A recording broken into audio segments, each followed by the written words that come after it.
Listo. La Cruz Roja Colombiana Seccional Cundinamarca y Bogotá y la Seccional Quindío dan la bienvenida a esta tercera sesión del conversatorio Promoción de la Salud Mental y Prevención de Enfermedades en el marco de las emergencias sanitarias. El día de hoy, con énfasis en estrategias para el trabajo en casa y con la familia. Les informamos que este primer ciclo será certificado a quien asista a las 4 sesiones lideradas por nuestro ponente del día de hoy y que además de haberse preinscrito, deben diligenciar el formulario de asistencia que se encuentra en el chat y que será compartido en cada una de las sesiones. Para esto, solo deben ingresar al link, dar clic y diligenciar el formulario de este link que se encuentra disponible en el chat, como ya lo habíamos mencionado. De igual forma, agradecemos la participación de las diferentes organizaciones nacionales e internacionales que nos acompañan el día de hoy, además de todos los miembros del movimiento internacional de la Cruz Roja que hacen parte de este proceso. Solicitamos a todos los asistentes silenciar los micrófonos y apagar las cámaras para un mejor desarrollo de toda la actividad. A continuación, damos paso a Carlos Alberto Gil, secretario de apoyo de la Seccional Quindío.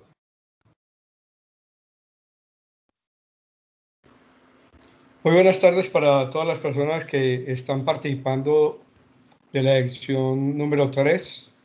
Antes de iniciar con la introducción del tema, queremos seguir con la pedagogía para el manejo de la plataforma que colocaremos al servicio de todos a partir del 1 de abril. Quiero recordar que a partir del 1 de abril las personas que se registren en la base de datos ya posteriormente no tendrán que estarse registrando para cualquiera de los eventos futuros, sino que su password de entrada va a ser el correo electrónico que coloquen inicialmente. Por eso es tan importante que el correo electrónico que se coloque lo tengan presente, porque solamente será uno solo por persona. Y esa será la identificación para poder entrar a la base de datos de los diferentes conversatorios. Dentro de las novedades que van a encontrar es que a futuro se va a colocar el listado de los diferentes conversatorios y las fechas. Lo que quiere decir que previamente una persona se puede inscribir al conversatorio que considere de mayor interés y mantener la fecha y la hora en que va a ser, más sin embargo le va a llegar un correo recordándole el conversatorio. Igualmente, cuando la persona ingrese el correo, le va a llegar automáticamente un correo verificando si esa cuenta es de él y si confirma que es así, pues se le permitirá el acceso a toda la información.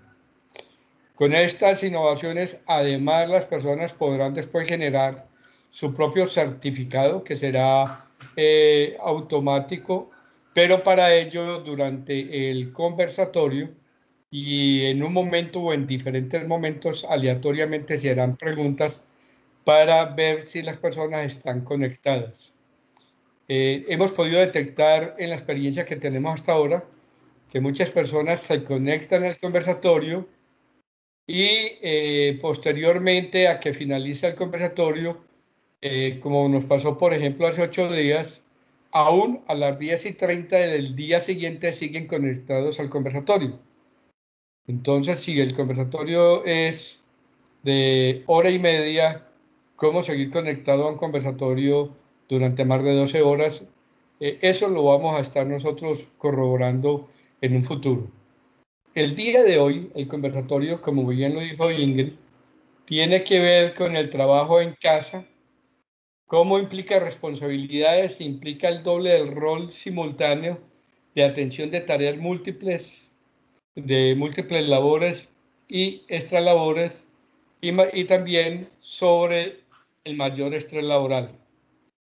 el doctor Ronald Prado de la Guardia, hoy para el desarrollo del conversatorio nos va a desarrollar una serie de paradigmas y con ello se va a dar respuesta a estos paradigmas, pero se crearán inquietudes para todos nosotros como participantes, recordándoles que al finalizar se le dará la palabra a algunos de ustedes y a otros se dará lectura de las preguntas que coloquen en el chat.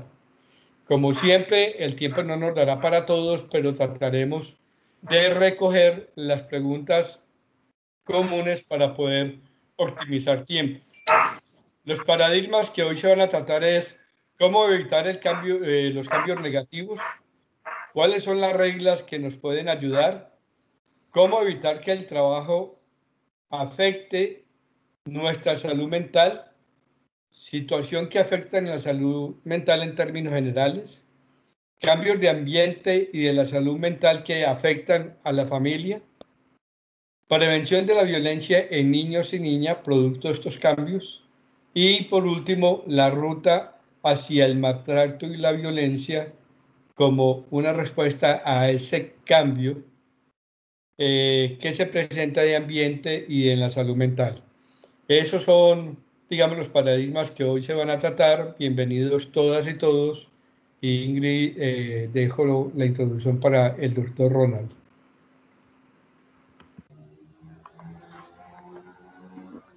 Listo, Carlos. Muchísimas gracias. Como lo dijo Carlos, ahora continuamos con el doctor Ronald Prado de la Guardia, director ejecutivo de la Cruz Roja Colombiana, seccional Cundinamarca y Bogotá.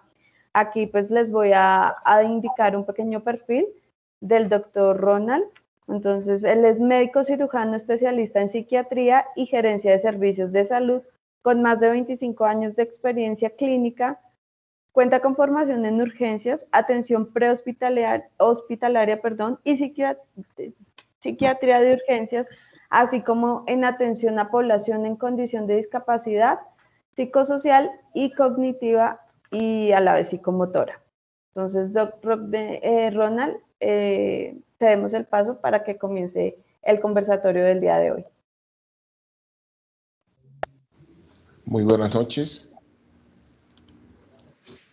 El día de hoy pues vamos a dar continuidad a la temática de salud mental en situaciones de emergencia frente a enfermedades emergentes y reemergentes, como es el caso de las pandemias, como la que estamos en este momento atravesando.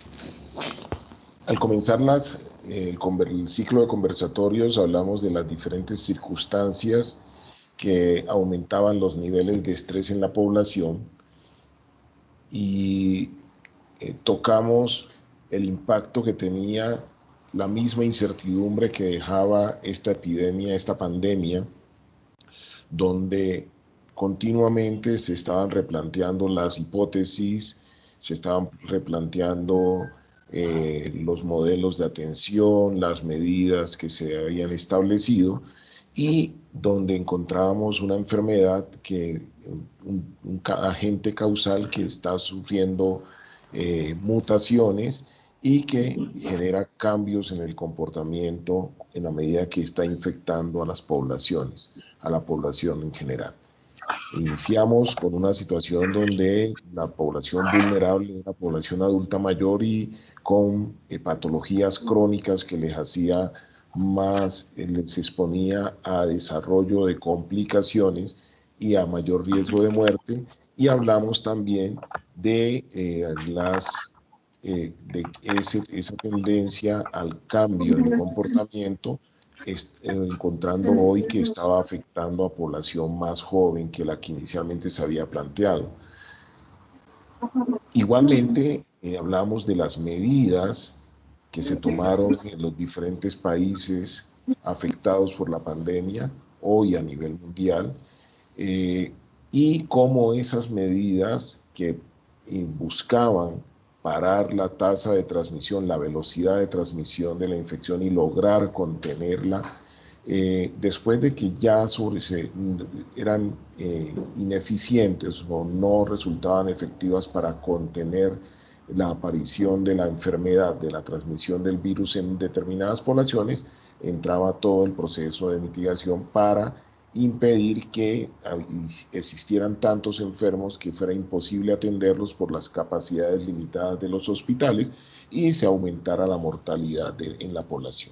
Todas esas medidas que de alguna manera han servido para reducir el efecto o la velocidad de enfermar a las poblaciones afectadas, de alguna manera han generado impactos negativos o desfavorables en la población que ha sido objeto de esas medidas administrativas, de medidas de salud pública.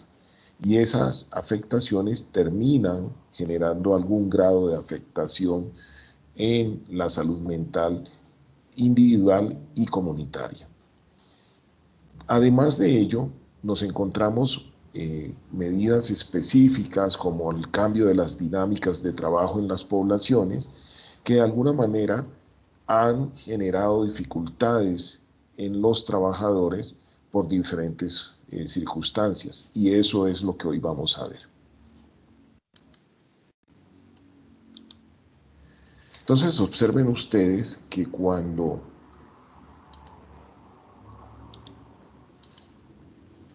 hablamos de los cambios en el trabajo, encontramos que se han definido nuevas modalidades para el desarrollo del trabajo en las diferentes empresas e instituciones con el fin de evitar el contacto permanente, la aglomeración de los trabajadores en las empresas, y han facilitado este desarrollo del trabajo mediante el uso de las tecnologías. Y en ese marco se ha establecido la condición de trabajo en casa, que lleva a asumir las responsabilidades del trabajo desde el hogar mezcladas con las responsabilidades domésticas.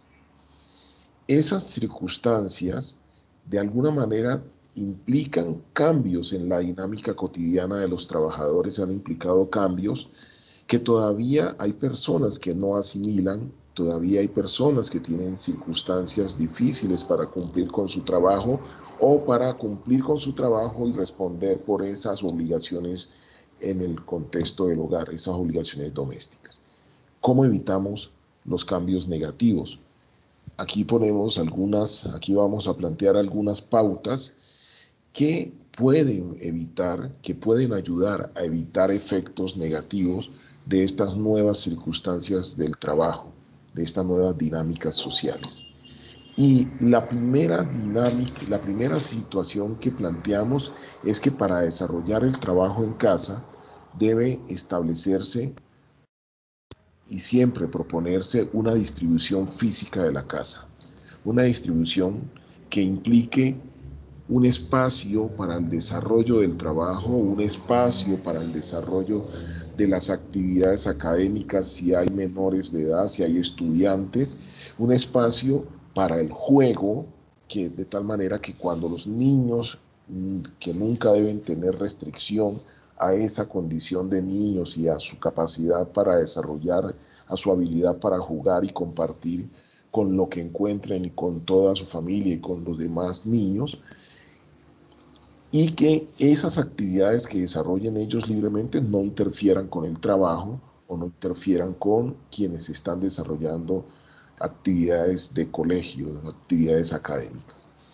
Igualmente, es necesario definir el espacio, acordar en el trabajo el horario de trabajo, y entre los miembros de la familia acordar también los tiempos para desarrollo del trabajo, los horarios de trabajo. Igualmente, es necesario definir horario para tomar los alimentos, es decir, para hacer los descansos, tomar refrigerio, igual continuar el trabajo, parar, tomar los alimentos estrictos del día, como el desayuno, el almuerzo, la cena, y los refrigerios, como generar esa actividad, esa disciplina, para evitar que el trabajador se quede tan embebido en el trabajo que olvide que debe parar para descansar y tomar los alimentos de una manera disciplinada. Igualmente es necesario promover los tiempos para el juego en familia, para que los niños, los menores de edad y todos los miembros de la familia tengan espacios para compartir entre todos los miembros de la familia, y en ese compartir permitir aliviar algunas dificultades o afectaciones que en un momento dado no se identifican cuando no hay estos tiempos para compartir. Igualmente es necesario permitir el juego individual y libre entre los niños, entre los miembros de la familia, que ellos puedan tener un espacio para jugar solos, para jugar lo que quieren. Y siempre promover actividades en familia, como preparar los alimentos, como desarrollar responsabilidades del hogar, como el aseo de la casa, como la organización de la casa, como el lavado de la ropa. Todo ese tipo de actividades son buenas, educan a los niños y les permiten ver las facilidades que tiene cuando todo el mundo aporta al mantenimiento del hogar. Y terminar definiendo o estableciendo un horario para dormir.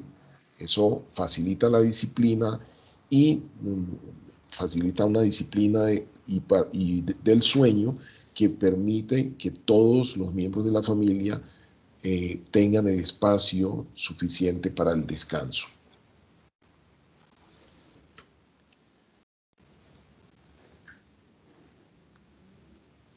Aquí tenemos también igual la circunstancia del trabajo en casa versus responsabilidades domésticas. Tenemos más circunstancias. Y ya vamos a una actividad más específica.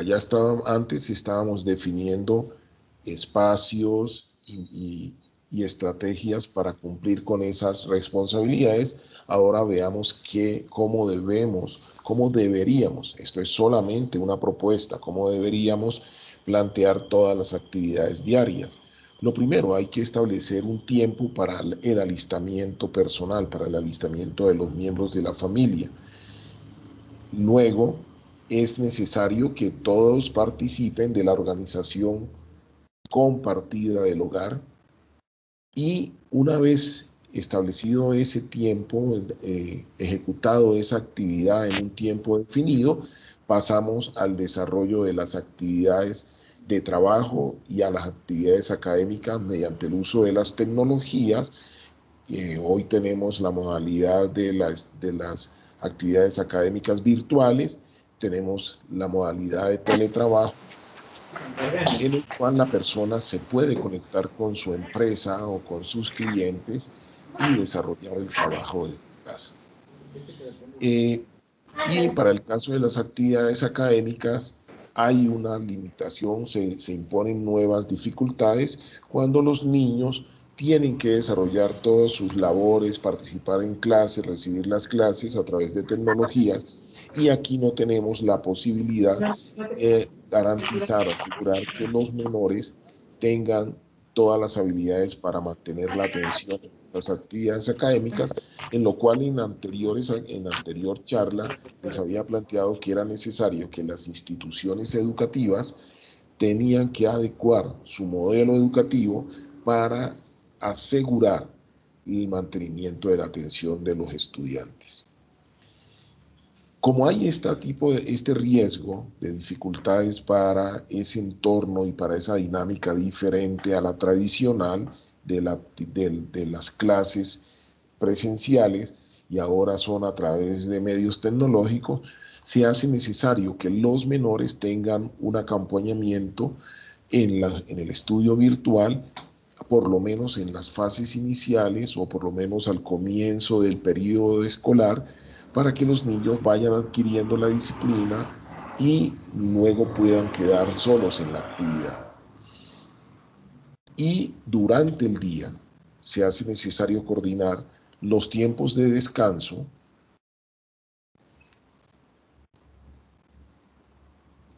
a nivel de la escuela, del descanso escolar, con el intercambio familiar. Entonces aquí entra en juego otro reto, y es que los padres o acudientes de los niños en el hogar tendrán que buscar mecanismos para coordinar su trabajo y los descansos o pausas del trabajo con el descanso de los niños, para generar un espacio de intercambio y un espacio de retroalimentación cuando los niños estén presentando dificultades emocionales o de comportamiento, y que pueden ayudar el intercambio con sus acudientes, con sus cuidadores o sus padres. Muy importante, y no olvidar nunca que es necesario, muy necesario, promover el juego entre los menores y con los menores. Ese juego con los menores y ese juego entre los niños favorece habilidades de convivencia, de compartir con los demás. Favorece la amistad, la solidaridad. Y siempre hay que establecer el horario para las tareas de tal manera que poco a poco los niños adquieran esa disciplina y sepan que en ese tiempo se dedican a las tareas, para que no se interfieran otros tiempos que deben dedicar a otro tipo de actividades para mantener la estabilidad emocional, la estabilidad, estar libres de estrés y libre de situaciones de última hora que aumentan las condiciones de estrés y pueden llevar a afectación de esa estabilidad emocional.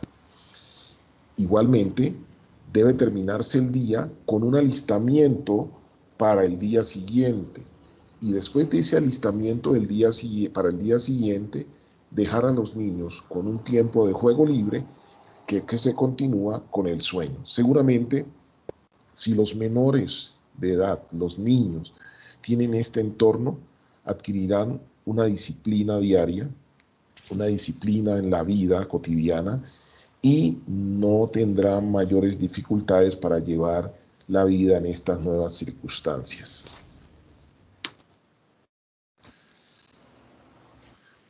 Veamos un poquito del trabajo en casa versus ambiente de familia, y planteamos algunas reglas que pueden ayudar a favorecer la coexistencia de ambiente familiar con trabajo en casa. Lo primero, promover nuevas reglas en el hogar, aquellas reglas que no se tenían y que son necesarias ante el cambio de la dinámica social y ante la presencia en el horario de trabajo en casa, pero desarrollado en casa, ante la necesidad de entregar productos. Es necesario establecer esas reglas, compartir esas reglas, concertar esas reglas con los demás miembros de la familia. Hay que establecer actitudes de convivencia en el marco de respeto y tolerancia de las diferencias entre todos los miembros de la familia, y con las personas que no están presentes, que en algún momento pueden tener que establecer contacto con los miembros de la familia. Entonces, ante todo, necesario promover actitudes para la convivencia, buenas actitudes. Hay que promover el respeto de los horarios que ya dijimos atrás que había que establecer. Si promovemos esto, se mantiene una adecuada disciplina y no hay lugar a rupturas, y hay la posibilidad de que todos se sincronicen en cada momento para desarrollar las actividades que cada uno tiene que cumplir, pero habrá momentos de encuentro, se facilitarán los momentos de encuentro entre todas las personas de la familia. Y hay que impulsar y promover el respeto de la distribución del hogar. Que no aparezca el niño jugando libremente en el espacio donde están sus hermanitos estudiando, interfiriendo el estudio o interfiriendo el trabajo de los miembros de la familia que están trabajando en un momento dado. Esto lo logramos primero promoviendo, concertando con los niños los espacios, generando ambientes que identifiquen esos espacios, ambientes favorables, y a la vez siempre insistiéndoles a ellos en la importancia de respetar esos espacios para que ellos vayan adquiriendo paulatinamente la costumbre de desarrollar las actividades en los lugares que se ha indicado para lo que son. Hay que permitir y promover el juego en los niños. Miren que siempre sale a relucir la promoción del juego en los niños. No podemos no podemos impedir que los niños jueguen. Por eso se definió que había que establecer espacios delimitados para las actividades en el hogar. El espacio para trabajo y el espacio para jugar, el espacio para estudiar y el espacio para jugar. En este caso, tenemos que siempre permitir que los niños tengan un espacio y tengan un tiempo suficiente para jugar, y hay que motivarlos para que ellos desarrollen esas actividades de juego. Y hay un elemento muy importante: atender las demandas individuales de cada uno de los miembros. No es que como ahora trabajo en casa, entonces la señora se olvida de que el marido también quiere llamar la atención de ella y quiere algo. No es que porque estoy trabajando, entonces el niño pide algo y simplemente no le prestamos atención y se vuelve un ambiente invivible, un ambiente de reclamos. Entonces, quien tiene la responsabilidad de atender una demanda, pues va a estar atento, va a atender, y seguramente cuando ya todos los miembros de la familia comprendan que el trabajo hay que hacerlo y que hay un espacio para cada cosa, esperarán su momento para demandar las necesidades que tienen de la atención de otro de los miembros.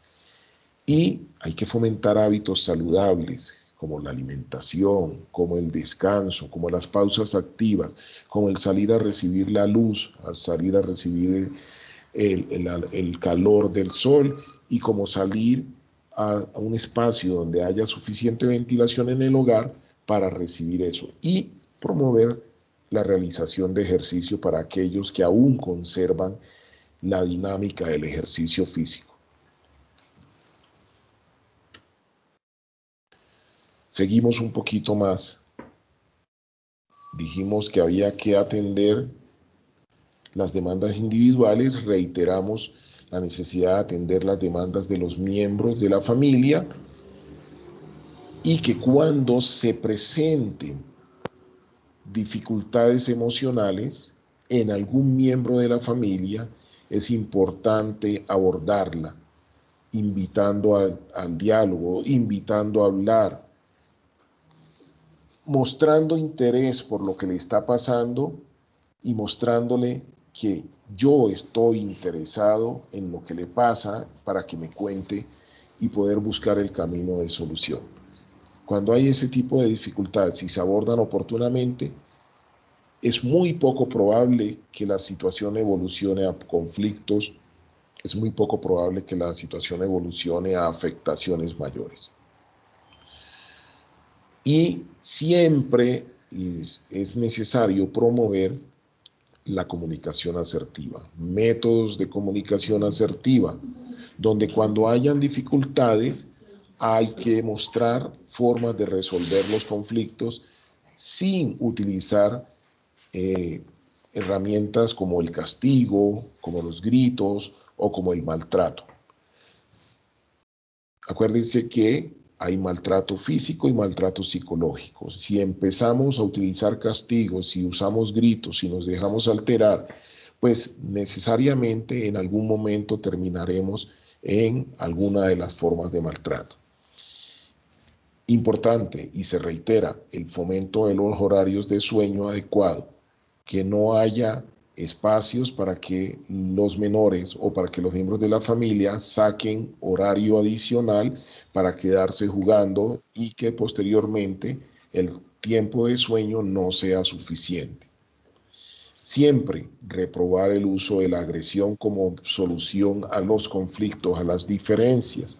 Si los niños se agreden físicamente entre ellos, si los niños se agreden verbalmente entre ellos, si los adultos se agreden física o verbalmente, debe existir alguien en casa que sin entrar a ser parte del conflicto ni convertir la situación en un conflicto adicional, entra, reprueba su condición, reprueba el acto de agresión y busca el método o plantea el camino para mejorar esa comunicación y para resolver el problema que se está presentando. Recuerden ustedes que el manejo del hogar, la responsabilidad del manejo, del control de las situaciones del hogar, la responsabilidad de las obligaciones en el hogar, el compartir el trabajo con las obligaciones del hogar es tanto de hombres como de mujeres. No es una responsabilidad solo de uno de los miembros de la familia, y en especial en las sociedades machistas. No es responsabilidad solo de la mujer.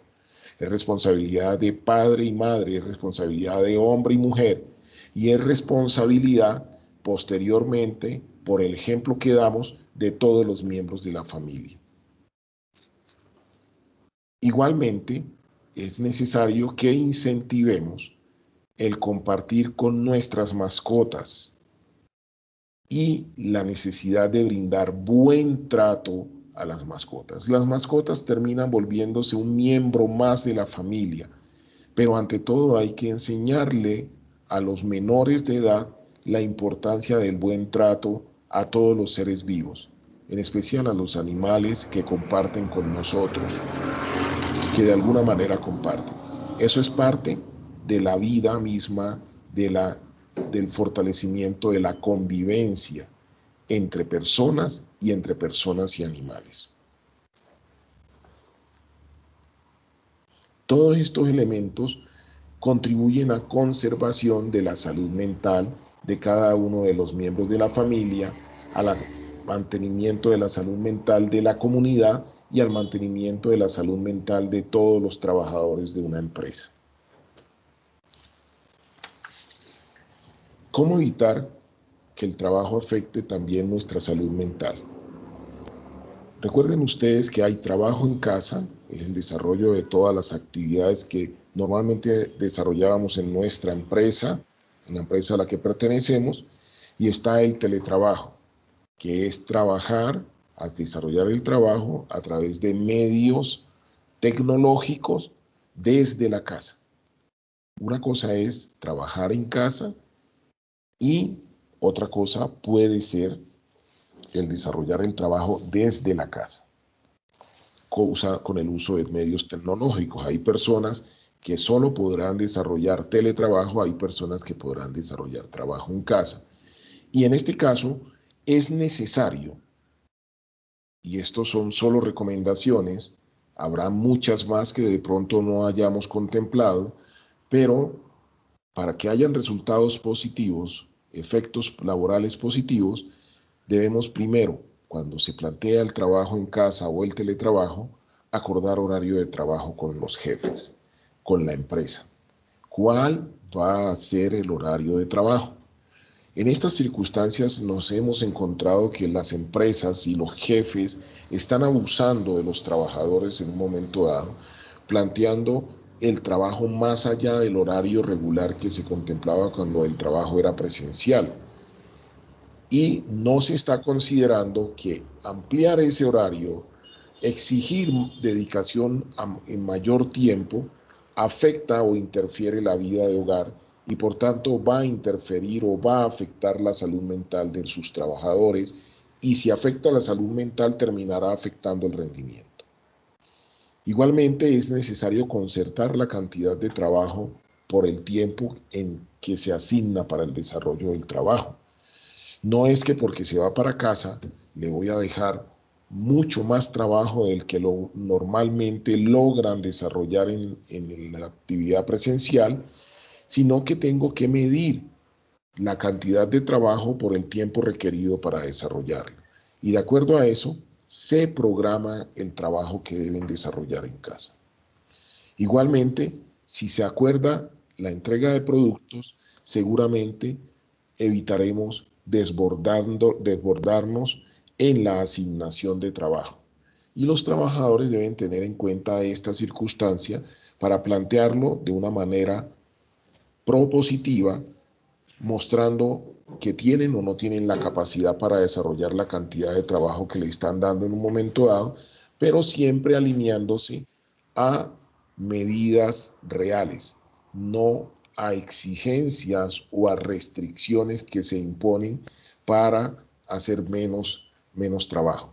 No, es importante definir cantidad, tiempo para desarrollar la actividad y productos a entregar.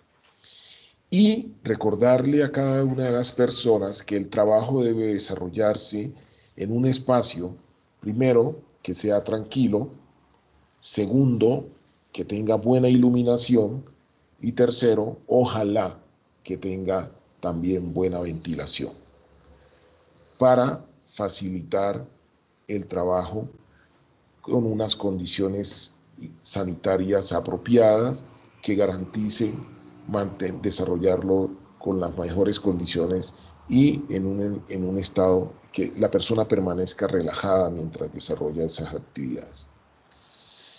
Debe establecerse de manera obligatoria los tiempos para realizar pausas activas, tiempos en los que se levantan de la silla, en los que se cambian de entorno, salen del sitio donde están desarrollando ya el trabajo y se van a otro espacio para hacer algo diferente, por lo menos que pues, les permita caminar unos minutos y volver al sitio de trabajo. Esto hace que el ambiente de trabajo no se vuelva un ambiente monótono. Y ante todo, debemos respetar el tiempo para la familia y el tiempo para mis cosas personales. Si yo me respeto ese tiempo, si yo le respeto ese tiempo a la familia, seguramente de manera muy propositiva haré que quienes me coordinan, quienes son mis jefes y la empresa, respete el tiempo que yo debo dedicar a mi familia y a mí mismo.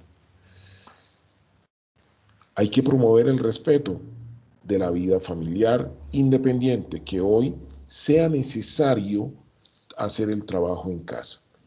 Todas estas condiciones que estamos planteando, de alguna manera, tienen que contribuir a tener resultados positivos en el trabajo de las personas y, por ende, en la salud mental de las personas. ¿Qué situaciones pueden afectar la salud mental? Primero, resultados laborales negativos. Si yo estoy teniendo de manera repetida resultados laborales negativos, resultados laborales que no alcanzan las metas que me he establecido, resultados laborales que son insatisfactorios porque puedo entregar los productos, pero no estoy quedando absolutamente satisfecho con lo que he hecho, pues de alguna manera voy a empezar a tener descontento, frustración y muchos otros sentimientos negativos que finalmente van a llevar a desarrollar procesos adaptativos a esas circunstancias. Igualmente, puede afectar la salud mental de las personas la presencia de conflictos familiares en el núcleo familiar primario como en la familia extensa. Si hay conflictos que no se resuelven, que se prorrogan, que se prolongan, voy a terminar teniendo afectaciones de mi salud emocional y de mi salud mental posteriormente. Cuando hay presiones económicas, por eso en nuestras primeras charlas hablábamos de hacer una planeación de gastos, una planeación de la ejecución de los ingresos, porque seguramente ya no íbamos a necesitar transporte cotidiano en servicio público o movilizarnos, pero tampoco era probable que hubiesen recortes o reducciones en los ingresos por disminución de las posibilidades de otras fuentes de trabajo o por reducción de las asignaciones en las empresas que para mantener el empleo de sus trabajadores recurren a recortar algunas prebendas que tienen en el desarrollo del trabajo.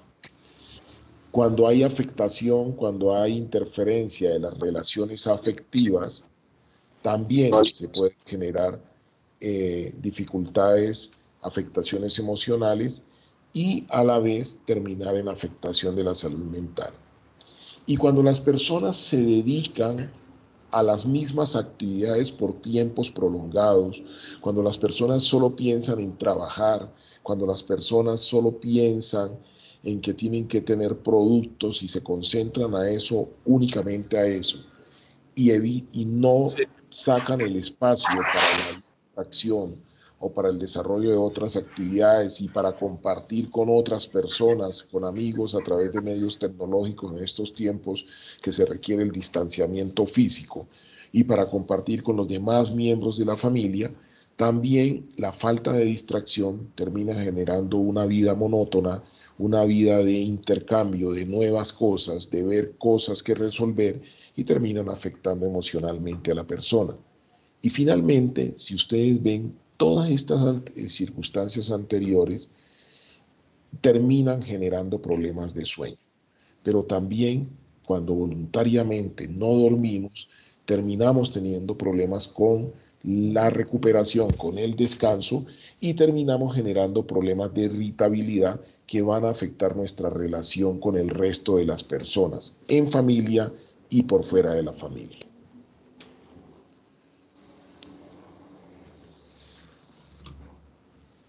¿Cómo hacer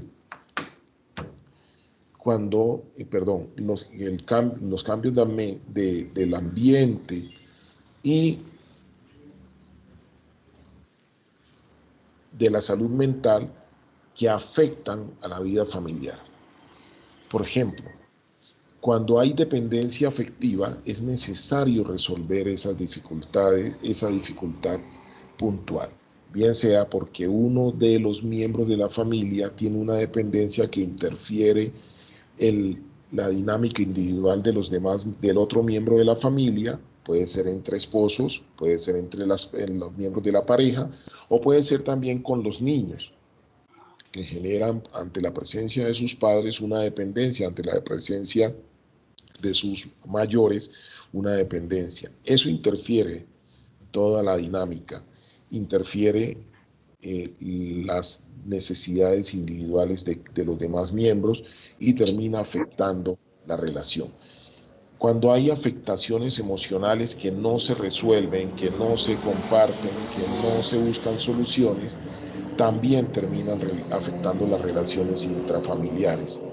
El estrés mismo, por las diferentes circunstancias que vimos en la anterior diapositiva, la irritabilidad por todas las afectaciones que no se resuelven y terminan afectando emocionalmente a la persona, la ausencia de tiempo para distraerse cada uno de los miembros de la familia, la ausencia de espacios para el cambio de ambiente, porque muchas veces copamos los espacios solo con cosas de trabajo o cosas de estudio y no hay un espacio para diversión, para jugar, para compartir, para descansar. Y la falta de la separación de los ambientes físicos en el hogar, porque que generan interferencia de una actividad de un miembro de la familia con la actividad de otro miembro de la familia, y la presencia de los niños en los espacios de trabajo, y la falta de comprensión del trabajo del otro o de las obligaciones del otro. El esposo que no entiende que su esposa tiene que desarrollar sus obligaciones laborales, o la esposa que le exige al esposo el tiempo en el horario en que él tiene que desarrollar su trabajo, o la mamá que le exige al niño que vaya a hacer cosas del hogar cuando el niño tiene que desarrollar, participar de la clase virtual o desarrollar las tareas. Esas cosas, no comprender la obligación o del otro, también interfiere. Todas ellas terminan afectando las relaciones intrafamiliares. Muy importante considerar cada una de ellas para tratar de resolverla en el momento que se identifica y tratar de resolverla en familia, buscarle el mejor camino de solución. Aquí tenemos cómo prevenir la violencia en los niños y niñas. En el caso de la dependencia afectiva, pues es muy importante el niño que demanda que jueguen a toda hora con él. No hay que regañarlo, no hay que impedirle que el niño quiera jugar con el papá o la mamá o los hermanitos. Hay que mostrarles jugar con él un rato y mostrarle que eso es, por ese tiempo, empezar a entrenarlo para que sepa que es un espacio de juego, que no tiene que ser en el momento en que él está diciendo, que tiene que hacerse otras cosas, y se le busca el espacio, poco a poco se le va llevando al espacio de tiempo en el cual se puede compartir para jugar. En los espacios, y cuando los niños sienten que sí se comparte con ellos, dejan de ser demandantes, cuando sienten que se comparte en el juego y en el estudio. Y cuando se define un espacio físico para que los niños jueguen, los niños van a concentrarse en su espacio y mientras no ven a papá o a mamá, no van a estar demandando la participación de ellos en esos juegos. Igual hay que incentivar la creatividad infantil. Si el niño pinta paredes, pues no le vamos a dar correazos porque pintó paredes, sino que vamos a promover para que él tenga un espacio donde él quiera pintar paredes. De pronto aparecerá posteriormente un artista. Y siempre es importante asegurar o garantizar que los espacios donde permanecen las personas sean espacios seguros, libres de riesgo, libres de elementos que pueden caer, libres de elementos que pueden golpear o chuzar o cortar. En cuanto a la afectación emocional, pues podemos mitigarla, evitarla y mitigarla con la diversificación de las actividades en el hogar, con el compartir de las experiencias y sentimientos entre los miembros de confianza en el mismo hogar y motivando a la gente para que hable de ese tipo de situaciones que pueda presentar individualmente un miembro de la familia. Además, manteniendo el contacto con líneas de orientación que abundan en estos tiempos donde ha cambiado la dinámica social. En cuanto al estrés, es necesario asegurar el ejercicio físico en casa, definir actividades de relajación y fomentar momentos para el diálogo en familia. Esto a la vez con lo anterior permite que los miembros expresen sus dificultades y puedan tener aportes de los demás o alternativas de solución a esas dificultades. Cuando se identifica irritabilidad, es necesario plantear, lo primero, la compensación del sueño, del horario de sueño. Cuando la persona no ha podido dormir bien, es necesario que compense ese sueño que no tuvo por alguna dificultad o porque le tocó extenderse en otro tipo de actividad. Fomentar las actividades de relajación ayuda a mitigar la irritabilidad, a reducir la irritabilidad. En la utilización de música apropiada, que no sea música estridente, que sea una música que permita relajarse. La separación de ambiente y la variación de actividades ayudan a controlar la irritabilidad.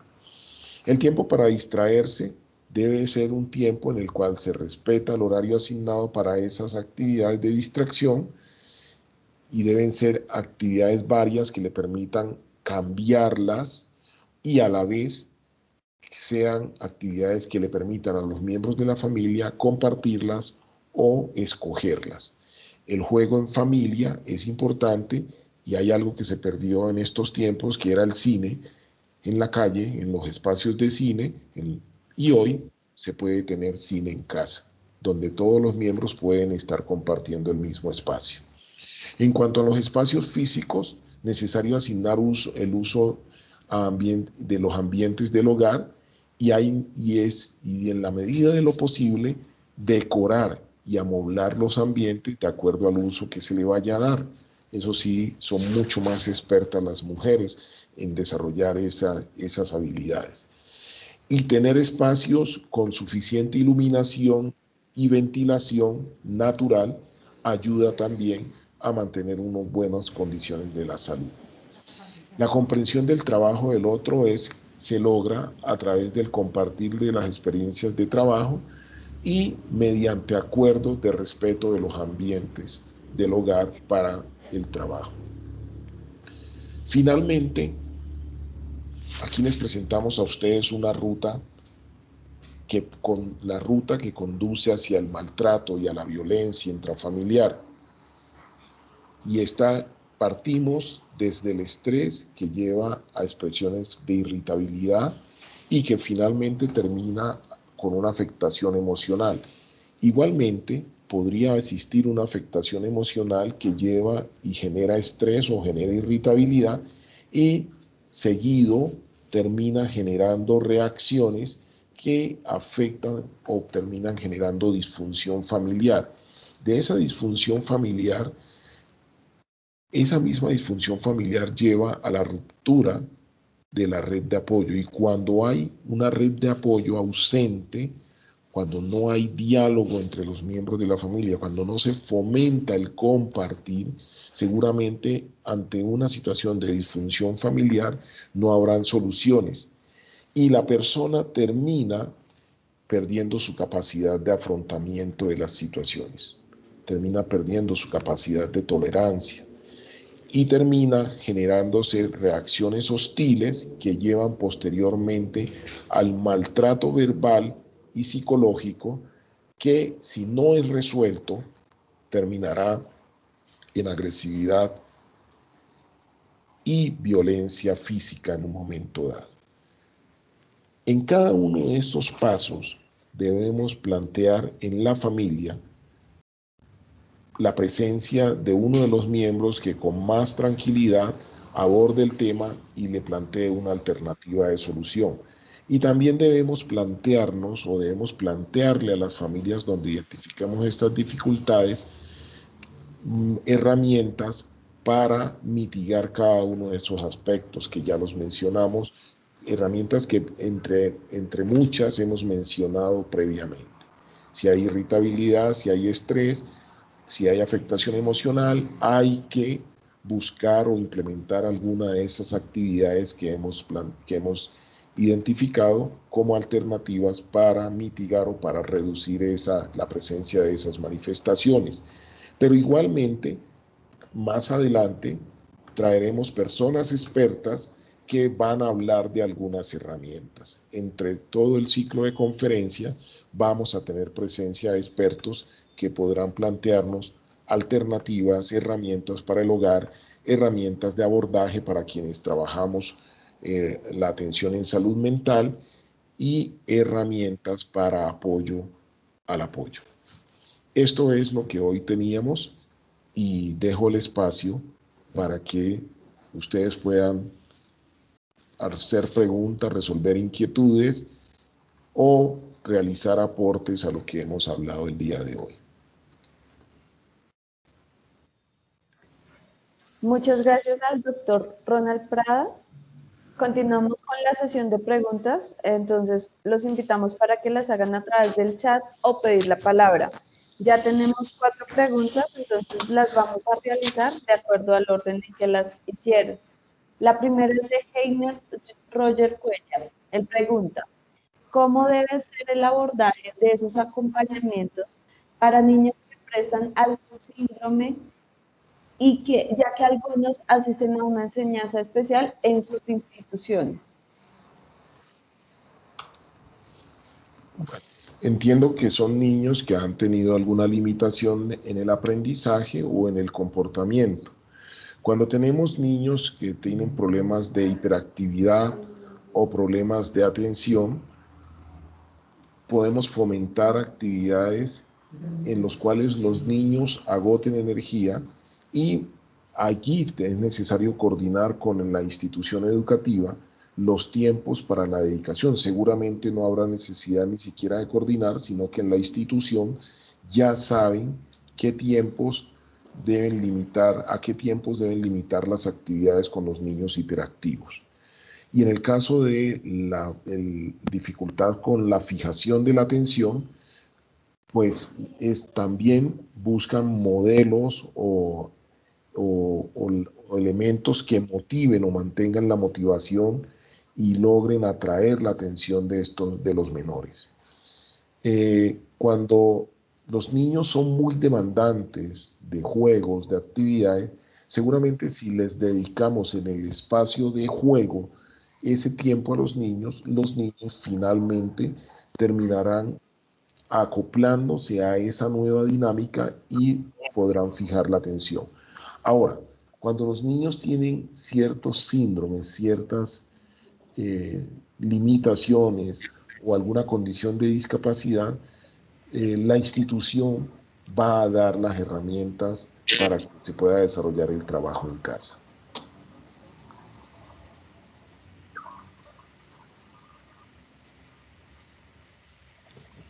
Damos el paso ahora a Jonathan Albeiro. Jonathan, si quieres, puedes abrir micrófono y cámara para que realices tu pregunta.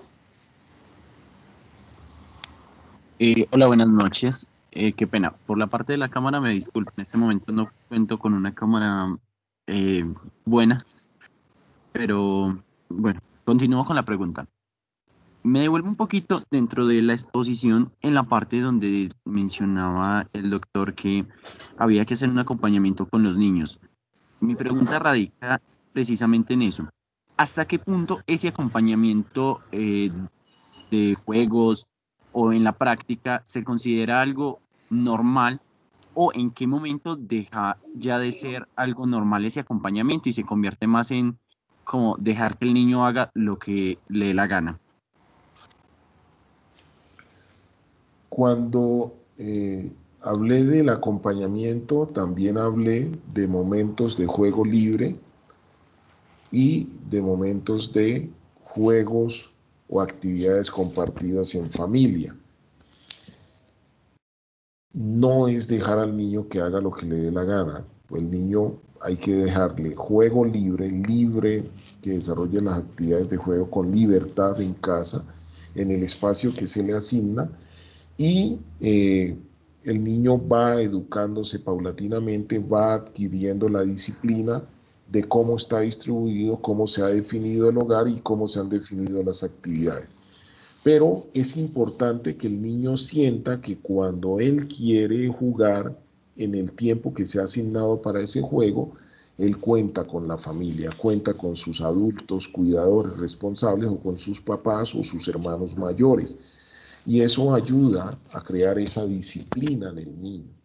Si él encuentra que nunca cuenta con mamá o con papá o con hermanos mayores o con hermanitos para poder compartir esos momentos que él quiere, que él necesita, seguramente utilizará otros espacios para hacer las mismas demandas y va a interferir las actividades de los demás miembros de la familia. Listo, muchísimas gracias. Qué pena, me robó otro espaciecito para una pregunta que me surgió con base en eso. ¿Cuáles serían las pautas a seguir o, pues aparte de como establecer unas normas, unos momentos, qué más debería tener en cuenta un padre, un cuidador, para precisamente poder continuar con ese proceso formativo y educativo del niño? La primera condición que debemos establecer es que la imposición mediante castigos no resuelve, que tenemos que buscar las alternativas que terminen generando o atrayendo la atención del menor y los sientan y los haga sentir acompañados de las personas, de los miembros de la familia para desarrollar esas actividades. Si el niño siente ese acompañamiento diariamente o periódicamente, el niño se va a acostumbrar. Los niños aprenden más por motivación, por atracción a las cosas, que por imposición. Y aprenden después de que se ha generado un proceso repetitivo de aquellas condiciones que resultan favorables. Cuando ellos ven que realmente se benefician de una actividad que resulta agradable y esta es repetida, los niños terminan generando una disciplina en torno a esa actividad. Es lo mismo que empleamos en la educación primaria, en la educación infantil, siempre utilizando espacios de motivación con elementos, con dibujos, con actividades, con actividades recreativas, con actividades que llaman la atención a los niños. Buscamos algún mecanismo para que el niño se sienta atraído. Muchísimas gracias. Listo. Ahora vamos con la pregunta de Dora Urrego. Ella nos pregunta, valga la redundancia, ¿cómo se puede manejar la rebeldía de los jóvenes para salir a rumbas y lugares con aglomeraciones en esta pandemia, a pesar de convivir con personas de alto riesgo? Bueno, aquí lo primero es suficiente información para los muchachos. Suficiente información que no sea vista como terrorismo. Lo segundo es fomentar la disciplina en el hogar y la obediencia. Aún ya grandes, los adolescentes tienden a ser rebeldes, sí. Están en esa fase donde quieren ser independientes, autónomos, se creen poderosos, por eso son adolescentes. Pero seguramente si ha habido un ambiente se va a lograr. Pero aquí hay dos condiciones. Una, las medidas que se establecen como medidas de emergencia por las autoridades y las reglas que establecen en el hogar los responsables del hogar, los papás. Aplicando las dos reglas, las dos condiciones, se pueden persuadir a los muchachos para que no vayan. Ahora, cuando ya tenemos dificultades de comportamiento, de entender todos los elementos de persuasión que se les aplican para que entiendan las circunstancias actuales, pues toca entrar a negociar otra cosa. Y es, si no hay forma de contenerlos, no hay forma de controlar, porque tenemos un hogar donde hay definitivamente dificultades de reconocimiento de las figuras de autoridad, de respeto de normas, pues hay que concertar con ellos el respeto y de las medidas de seguridad para no terminar eventualmente afectando al adulto mayor o a la persona que tiene una enfermedad crónica y que puede terminar complicada o con la muerte. Ahí hay que aplicar un poquito de terrorismo para persuadir con el miedo. Si siguen en fiestas, habrá un día que traigan el virus y terminará un miembro de la familia menos y con el dolor y el arrepentimiento que no servirá para recuperar a ese miembro de la familia. Acuerden ustedes que en todos los países han sacado propagandas donde muestran a los personajes que rompen las reglas y le muestran ahí un miembro de la familia que muere o llaman por el teléfono a avisarle que se complicó a alguien o que se murió a alguien porque estuvo en una rumba. Este tipo de propagandas trata de persuadir a la gente que no le entra por ningún lado los elementos de información y persuasión que se están utilizando para contener o para lograr el distanciamiento físico. No estamos hablando de distanciamiento social. Nosotros podemos mantener el contacto con los amigos, hacer reuniones mediante el uso de las tecnologías, reuniones virtuales, mientras pasa esta situación o mientras nos aplican la vacuna, si logramos que nos apliquen la vacuna a todos un día. Continuamos dándole la palabra a Gerardo Abacuc. Gerardo, si quieres, enciendes, bueno, tu cámara si la tienes a disposición o el micrófono y realizas tu pregunta.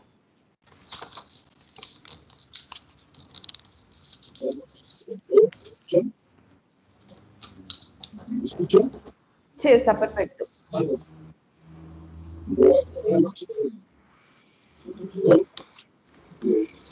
No, Gerardo, permítenos un momento. ¿Será que te puedes acomodar mejor? Es que está habiendo una interferencia ahí con el sonido.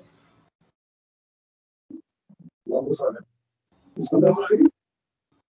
No, sigue siendo cortada. Te recomiendo que hagas la pregunta por el chat, porque no se está oyendo. ¿Cómo me escuchan ahí, por favor? ¿Cómo me escuchan? No se escucha.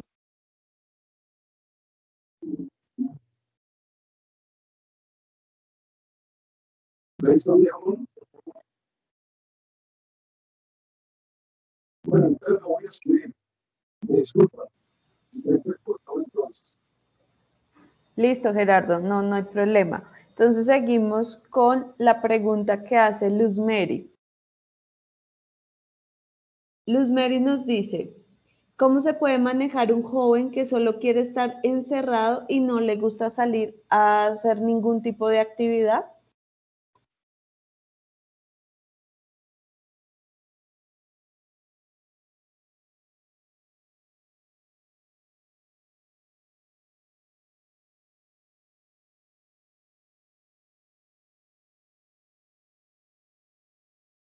Doctor Ronald, no se le escucha.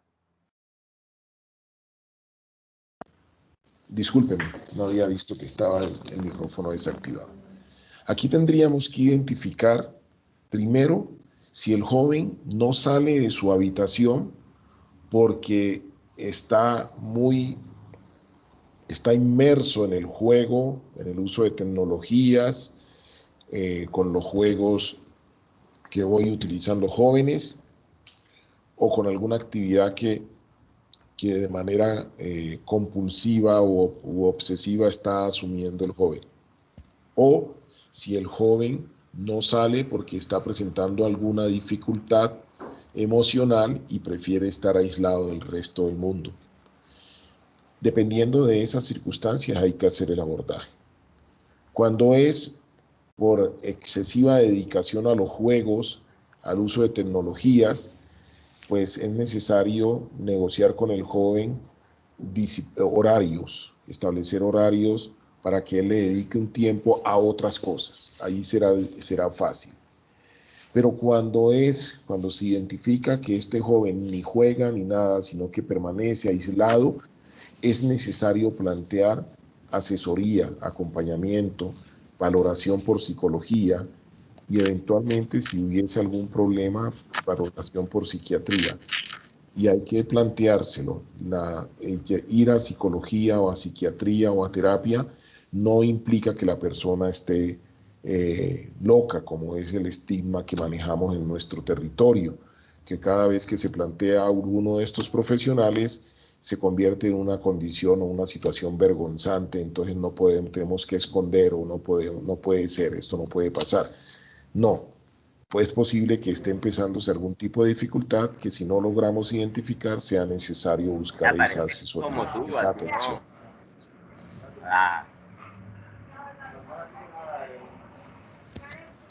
Bueno, antes de continuar con todo el panel de preguntas, agradecemos puedan apagar sus micrófonos para evitar pues, las interferencias. Asimismo, les recordamos a todos que el link para la inscripción, para que ya queden como tal con el certificado de esta sesión, lo publicaremos finalizando el conversatorio que será a las 8 de la noche. Continuamos con Laura Sofía Ávila para que haga su pregunta. Laura, si quieres, por favor, activas tu micrófono y cámara en caso de que quieras. Muy buenas noches, muchas gracias. Qué pena estar con el nombre de mi hija. Mi nombre es Paola Andrea Guzmán. Y bueno, la pregunta es la siguiente con respecto a los adolescentes. Ahorita estaban hablando un poco pues de las salidas, de cómo, o de pronto cuando el niño o el adolescente ya no quiere salir y está enfrascado, ¿cierto? Mi pregunta es con respecto a la alimentación. Cuando este adolescente dice o quiere cambiar su hábito de alimentación, dejando de comer algunas, por ejemplo, la carne, dejando de comer algunas cosas que son importantes para su desarrollo, ¿cómo se puede abordar ese adolescente o cómo se le puede orientar para que pues no decirle no de una, o si hay que decirle uno, cómo poderle explicar de que si lo dejas así, se puede enfermar, se puede ir para una clínica, ¿sí? O si se puede realizar, ¿cómo se puede abordar ese tema con respecto a un adolescente? Muchas gracias, doctor. Muchas gracias a todos. Bueno, hoy nos encontramos con unas circunstancias donde los y las adolescentes plantean dinámicas en las que rechazan ordené que se quedase en sus aposentos. Discúlpeme, ¿alguien tiene prendido un micrófono? ¿Y Beque? Sigue tu camino. Ok. ¿Me escuchan ahora sí? Todos. Bueno, les estaba diciendo que los adolescentes modernos hoy se están planteando nuevas dinámicas y súbitamente le dicen a uno, es que no puedo comer carne porque eso implica sacrificar un animal. A muchos es posible persuadirlos de que los seres humanos necesitamos comer carne de animales, carnes rojas, porque hay un aminoácido que no producimos y que es necesario para producir hormonas que necesitamos como la tiroides y como otro tipo de sustancias que el organismo necesita para funcionar bien. ¿Y cómo los convenzo que no? La única forma, consultando y mostrándoles información sobre esas cosas que ellos no quieren comer, y si las cosas que no quieren comer tienen alternativas, pues supliendo eso que no quieren comer con otra alternativa. Que no quiero comer carne de vaca, no quiero comer carnes rojas. Bueno, listo, entonces vamos a buscar qué tiene la carne roja y cómo la reemplazamos. Que no puedo tomar leche, entonces voy a tomar leche de soya. Que la soya me reemplaza la carne. No, miren, la soya en algunos elementos reemplaza la carne, pero no reemplaza todos los elementos que nos aporta la carne.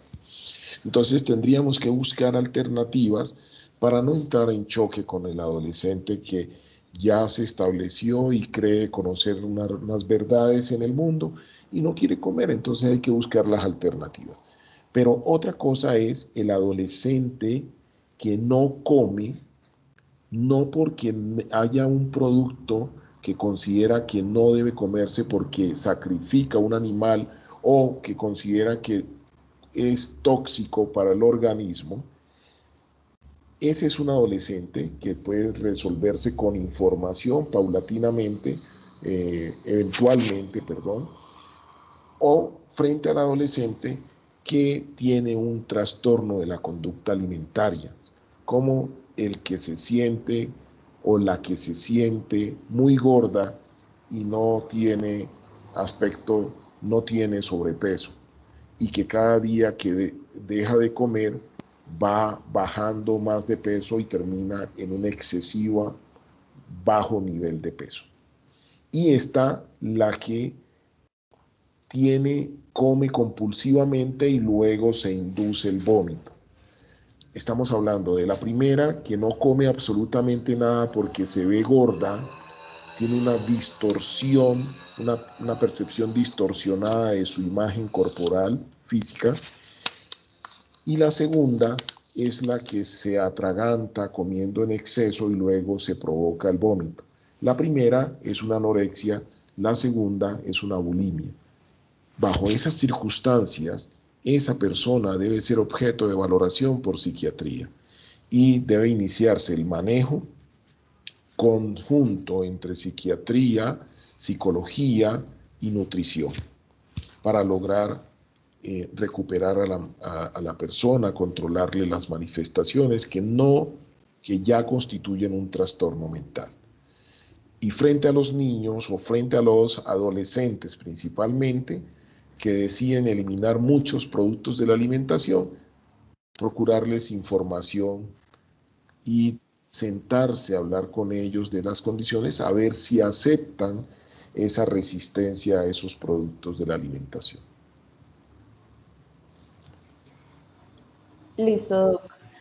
Angie Guerrero nos comenta lo siguiente y así mismo pregunta.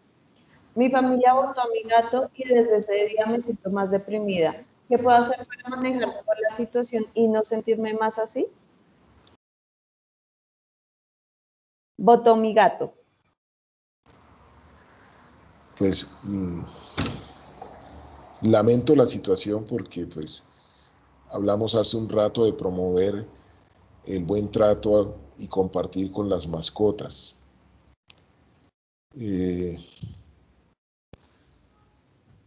Realmente no sé, tendría que entrarse a hablar con la familia sobre esas circunstancias y resolver la afectación que genera la pérdida de un ser querido, y tocaría manejar compartir con alguien tu pérdida, compartir con alguien esas circunstancias mientras pasa el dolor de la pérdida.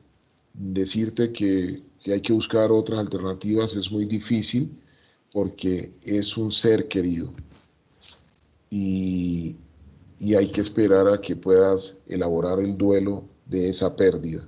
Y con la familia pues es necesario sentarse a hablar sobre el buen trato animal, sobre el buen trato al animal, y votarlo implica que un miembro de la familia fue abandonado o fue votado y era como votar a otro miembro de la familia. Ahora le damos la palabra a Jonathan Albeiro Morales para que haga de nuevo otra pregunta. Jonathan. Hola, buenas noches nuevamente. Ahorita me surgió otra pregunta. ¿Hasta qué punto se considera recomendable el uso de las herramientas tecnológicas? Pues debido al proceso de aislamiento social, debido a que muchas personas encontraron un refugio psicológico y emocional en ello.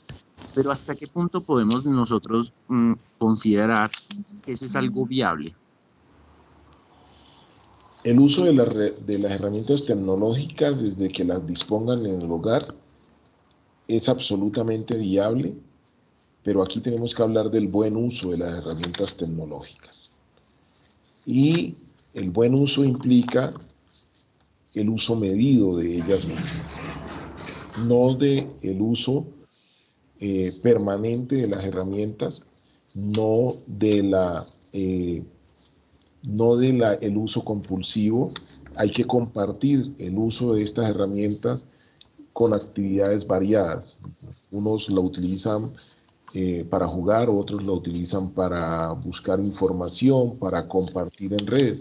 Si la persona las está usando de manera continua, pero está alternando las actividades para las que las utiliza, no habría ningún problema. El problema es cuando hay dificultades de juego patológico, de juego en donde la persona no puede soltar la herramienta tecnológica, o cuando hay un apego a permanecer en las redes todo el tiempo conectado. Ahí sí sería una dificultad. Pero el uso de las herramientas tecnológicas es una buena alternativa en estos tiempos de distanciamiento físico, donde hay que permanecer en casa. Hay que trabajar para compartir. A través de estas herramientas se puede mantener el contacto con los amigos, con los familiares que se encuentran a distancia. Nuevamente, muchas gracias por la respuesta. Listo. Ahora Zuleika García nos dice, buenas noches, muchas gracias por este proceso formativo. Y la pregunta que nos hace es, ¿cómo abordar ese acompañamiento con familias donde las necesidades básicas no son suplidas, por tanto la salud mental no tiene relevancia para ellos?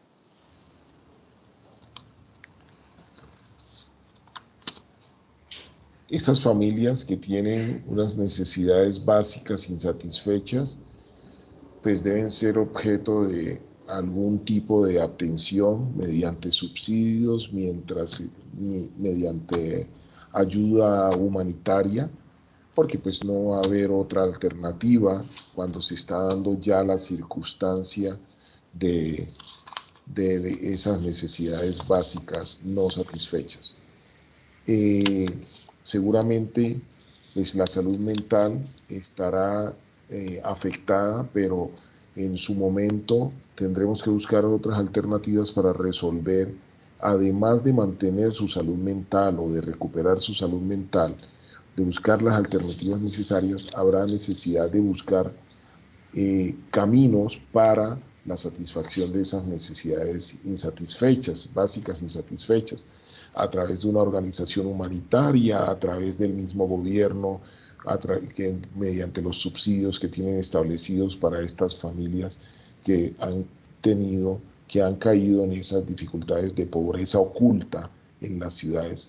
Recuerden ustedes que hay una pobreza identificada en las ciudades Y hoy, a raíz de esta emergencia sanitaria, donde hubo toda clase de restricciones, pérdidas de empleo, pérdidas de fuentes de ingreso, hay una pobreza oculta en muchas personas que tenían alguna posición social, un estatus social, y que tenían un estrato social que les permitía autosoportarse, autosostenerse, pero perdieron la fuente de empleo y hoy necesitan un mecanismo para recuperar o para acceder a suplir sus necesidades básicas. Pero no podríamos nosotros pretender ser los que resolvemos todas las necesidades de esa población, sino que tendríamos que buscar alguna alternativa en instancias del Estado para que puedan suplir esa condición nueva a esas familias.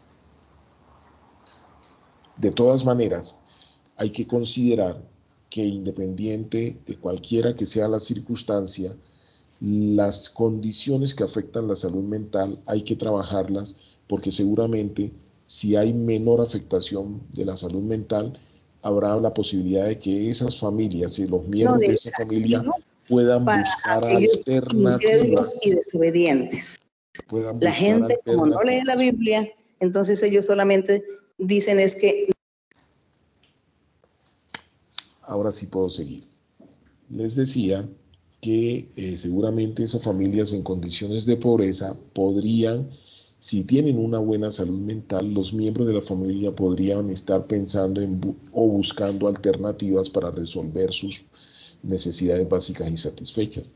Si no hay salud mental, así les demos todo lo que les querramos dar, no van a salir a buscar alternativas para suplir esas necesidades básicas insatisfechas. Muchas veces la pobreza no surge de limitaciones, sino de afectación de la salud mental de quienes tendrían que soportar la familia en un momento dado. Estoy hablando de que muchas veces, no siempre es esa la condición. Ahora nos pregunta Olga Lucía Guillón, ¿cómo manejar a un joven de 18 años que entra en la etapa de la rebeldía con sus hermanos, discute por todo y si le tocan algún objeto, le pregunta qué está realizando, se encierra y no se permite pues que se dé una charla con él? Bueno, seguramente este joven de 18 años tendrá algún tipo de problemas individuales que amerita el acercamiento de la persona de más confianza con él para identificarlo. O también podría estar ocurriendo que este joven a los 18 años, que ya va siendo un joven que sale de la adolescencia, tenga algún tipo de dificultad que no se haya identificado. Entonces, lo primero recomendable es que la persona de mayor confianza para ese joven, la persona que es más cercana a ese joven en la familia, busque el diálogo con él para identificar qué problemas hay. Si hay algún tipo de alteración, de manifestación de trastorno mental, si hay algún tipo de síntoma que el joven exprese, hay que buscar el apoyo con psicología para que el joven reciba la intervención correspondiente. Si hay la presencia de un trastorno mental, es necesario como tal buscar el apoyo de psiquiatría para que se haga el manejo combinado entre una terapia y el manejo farmacológico si fuese necesario para controlar esa enfermedad o ese síntoma que está presentando.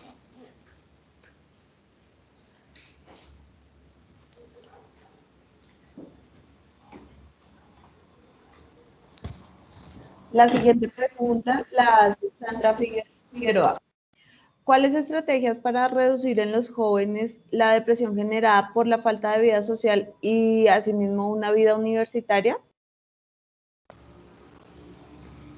La mejor estrategia que yo les puedo, y estaban ahora cuestionándola si era viable o era pertinente o no el uso de las tecnologías, es mantener el contacto con sus compañeros a través de medios tecnológicos. Entre tanto, se tienen soluciones para el tema de la cadena de transmisión del virus. Entre tanto, se reduce el nivel de afectación de la población por la pandemia. porque esa es la única alternativa. De resto, decirle al joven que tiene que salir y estar interactuando con los amigos implica el riesgo de que en algún momento el joven se contagie, el joven porte el virus y termine llevándolo a casa y termine afectando de manera grave a algún miembro de la familia si él no sale afectado de manera grave.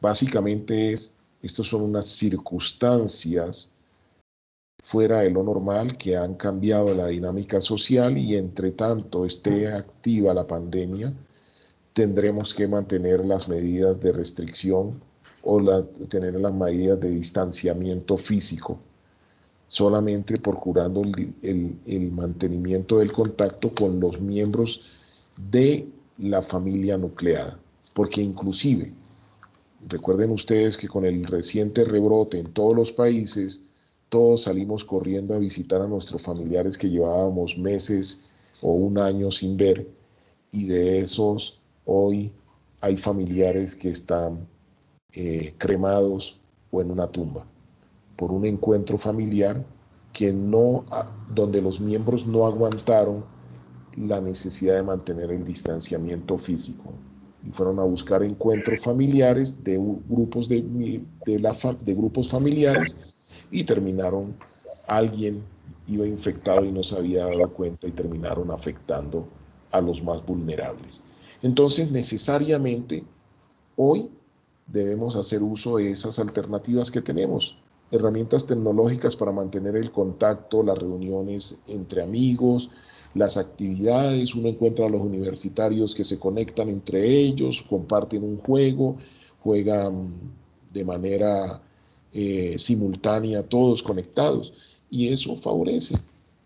Pero decirles que yo no puedo entrar a recomendar que hagan reuniones eventuales. De esas reuniones sale alguien afectado.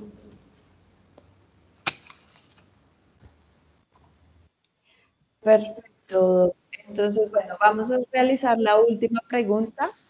Sin embargo, pues queremos agradecerles a todos la manifestación del interés que tienen sobre esta temática.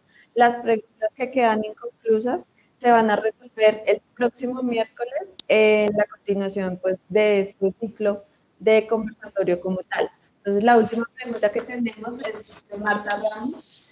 ¿Qué hacer cuando en la familia hay dos personas que sufren trastornos afectivos que se han exacerbado por la misma situación de la pandemia y el sistema de salud no está brindando la atención oportuna en psicología y psiquiatría? Y por consiguiente, la medicación necesaria, según la argumentan, porque no hay suficientes profesionales para atender la crisis.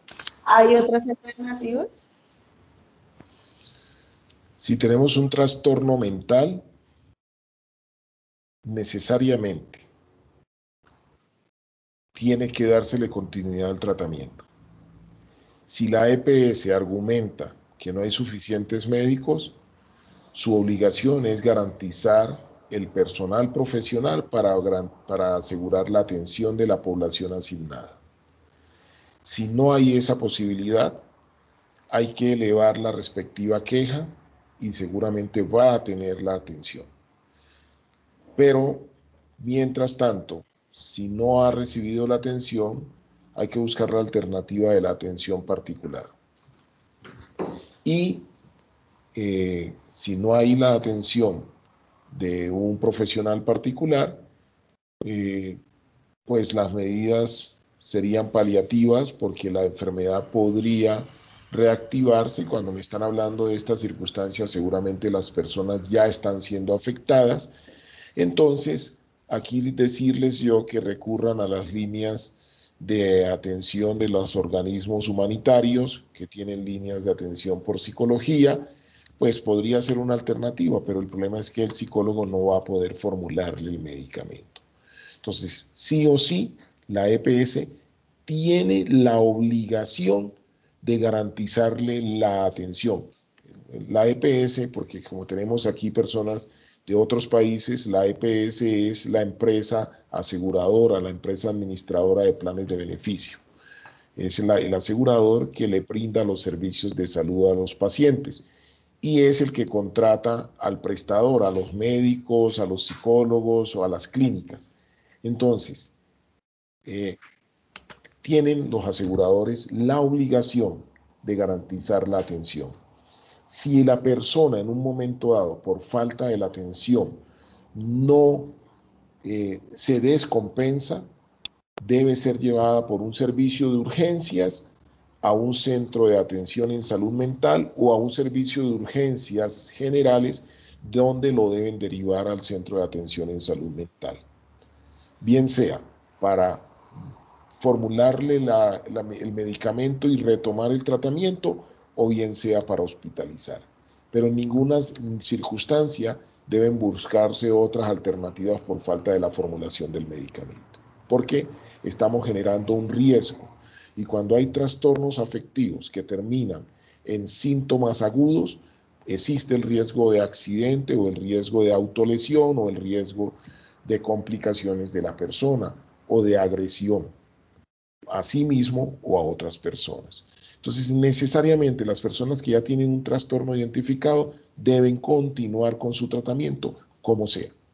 O su asegurador se lo garantiza, o lo llevan a un centro de urgencias para que le compensen cuando se descompensó, o buscan la atención particular, cualquiera que sea que esté al alcance del grupo familiar.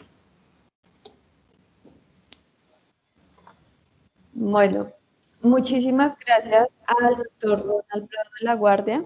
Agradecemos a todos su participación. Los invitamos y esperamos en nuestro cuarto conversatorio, que tendrá como énfasis las estrategias de prevención y afrontamiento para los equipos de salud y primera respuesta, el cual se realizará el próximo miércoles 3 de marzo en el mismo horario. Finalizamos nuestro conversatorio de hoy con las palabras de Hernando Urbina, coordinador de construcción de paz y doctrina de la Cruz Roja Colombiana, seccional Cundinamarca y Bogotá. De nuevo, mil gracias a todos por su tiempo y feliz noche.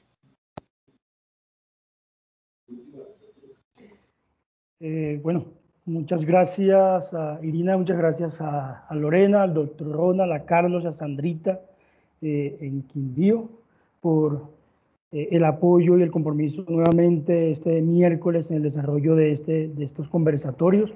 Esperamos que han sido del agrado igual que los anteriores para todos. Los mejores comentarios hemos recibido en los últimos días de esta temática de interés y de la excelente ponencia del doctor Ronald Prado.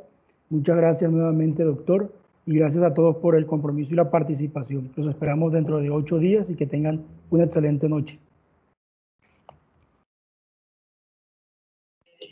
Muchas